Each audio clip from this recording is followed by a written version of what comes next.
Hi there again, everybody. Welcome back to Prestige Auctions. It's jewellery sneak peek time again. And aside of last night's sneak peek where we showed you around the main body of the auction room, showed you all the fantastic stuff that's coming, we do this jewellery sneak peek on a Tuesday evening now. The reason we do this is so we can give you a more detailed look at the jewellery that's coming for the cabinet. Of course, when we say the jewellery cabinet at Prestige Auctions, it's not always just about jewellery. We do put other items into the jewellery cabinet as well. It's usually items that need to be behind glass for either value or because maybe it's a bladed item or an air rifle or something like that. So what we do is just show you around, give you an idea of what there is and try and give you some tips on whether they're good items to buy. I think they're all good items to buy, but hopefully you'll find something in there and we can explain it in a little bit more detail. So let's have a look at what came into the jewellery cabinet. Now, as you can see, lots of items have come in once again for the jewellery cabinet. Not quite as many as last week. If you remember last week, the jewellery cabinet was absolutely packed with stuff. We had all those extra coins as well. But this week, it's really mellowed down just a little bit.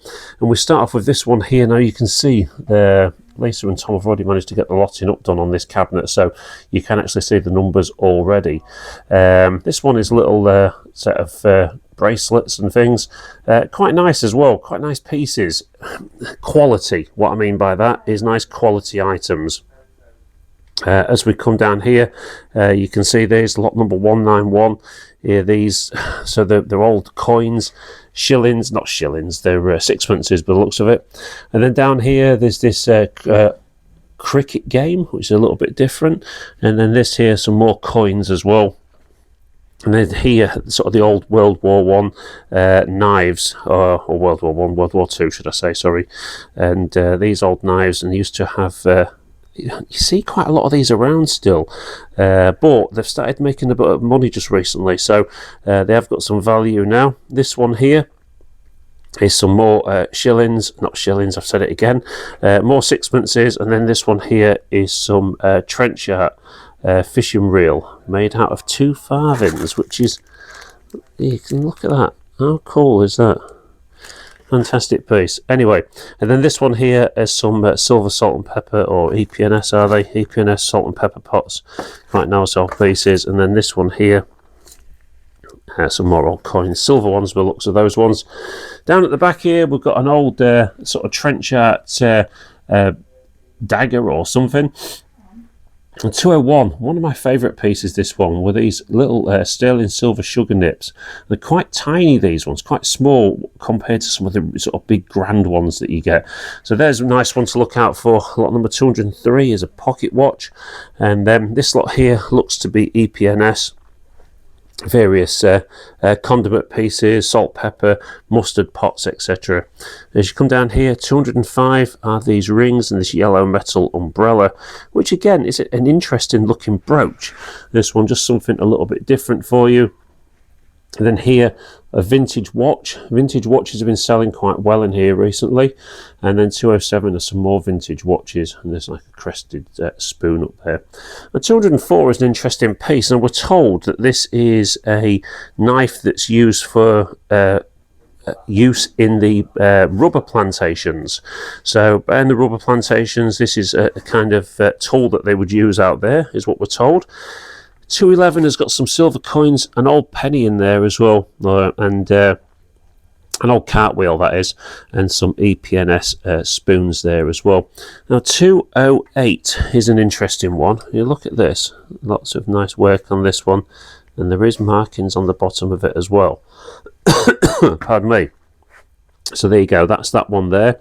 And then 209 is a watch, and then 210 is this, someone's put the sticker right over the top, is this lovely little silver pocket watch there. Very nice thing, that one indeed as well. 218 is the bracelet, sorry, the necklace there, and then 217, it looks like an amount of silver. We need to check that one.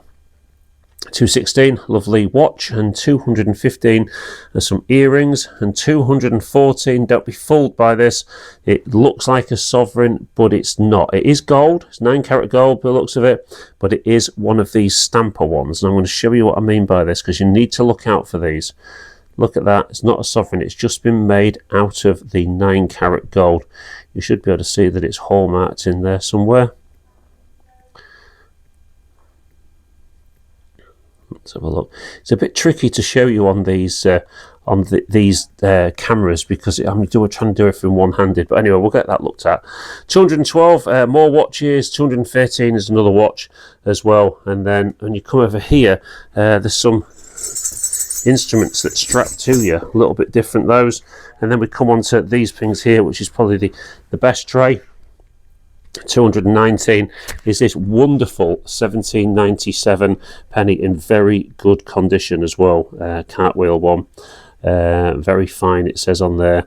Then here you've got a double florin, Victorian one, 220, 221.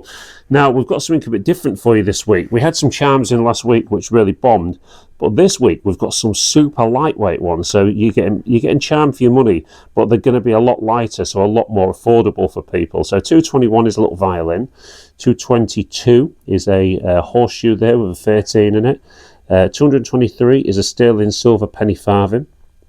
And then you've got more sort of wishbones and wishbone charms and things, all the look things. And you've got these silver cufflinks there as well. 227 is a 9-carat gold cross. 228 is a 9-carat gold pendant with a pearl in the middle of it. So 229, another cross there, look. 230 is a little 9-carat gold St. Christopher. And these are going to be a lot more affordable for people, these ones, than some of the heavier stuff that was in last week. 231 is this 9-carat gold cross. 232 is another lucky horseshoe. This one here, 233, is a little bit different. Is a ring, which is a silver fish. There you go, look at that. A little bit interesting. 234 is a rather small, looks like a St. Christopher or something. And then 239, even though the glow off the light makes it look gold, it is actually silver, that one. A sterling silver anchor pendant or charm. 240 is a 9-carat gold locket. And then 241, see, I like stuff like this, the old silver pieces, sort of vintage 1960s 70s stuff, which is always quite popular. 242 there is this thing, whatever it is, some sort of foot of something. 238 is a nice 9-carat gold pendant with stones as well. And then 237 there, it looks like a little greyhound or something, some sort of dog. And let's just sort of turn those over. You can see that some of these have got seed pearls in and so on. So nice pieces, those ones. And then 243 down here is this 9-carat gold twisty link, white and yellow gold necklace. Don't know what the weight of that one was. That was 4.72 grams. So there's a few quid in gold in that one. Just bear that in mind. So there you go, everybody. That is what is in for this week's jewellery cabinet. Lots of different things. It's not going to take us long to get through this one this week because there's not as much. However, can tell you that we start on this one at 189. So potentially about an hour into the auction. So don't turn up late for this one if you are after anything.